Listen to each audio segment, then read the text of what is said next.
करणार आहोत। यामध्ये मी फोडणीला जिरी, मोहरी, कढीपत्ता टाकून घेतलेला आहे। त्यासोबत बटाटा आणि टोमॅटो कांदा चांगला परतून घेतलेला आहे। यात आपण पाण्याचा बिलकुल वापर करणार नाहीये, त्यासाठी बटाटा चांगला शिजून घेतलेला आहे। आता आपण शेवगा टाकायचा आणि त्यामध्ये हे घरात वाटलेलं मसाला 2 चम्मच, थोडीशी हळद टाकायचं, चांगलं परतून घ्यायचं आहे। बटाटा चांगला पहिलं शिजून घ्यायचा आहे, कारण 1 किंवा 2 शिट्ट्या आपण करणार आहोत।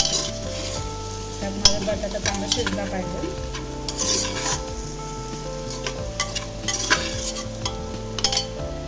आता चवीनुसार मीठ टाकायचं आहे।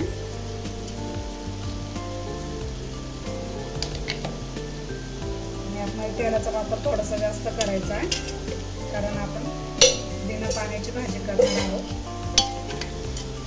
कारण कुकरमध्ये ते खाली करपणार नाही।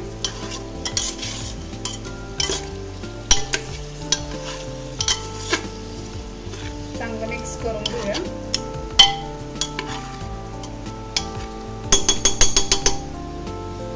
अशा तऱ्हेने आपल्याला हे करायचंय। आता मी कुकरचं झाकण लावून घेते, याला आपण 2 शिट्ट्या करणार आहोत।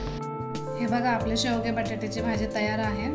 साधी सोपी भाजी आहे आणि तेल थोडंसं जास्त लागलेलं आहे। बिना पाण्याची भाजी आहे, कुकरमध्ये आपण करून घेतलेली आहे। रेसिपी कशी वाटल्यास कमेंट करून नक्की सांगा। नवीन असाल तर चॅनल सबस्क्राईब करा। धन्यवाद।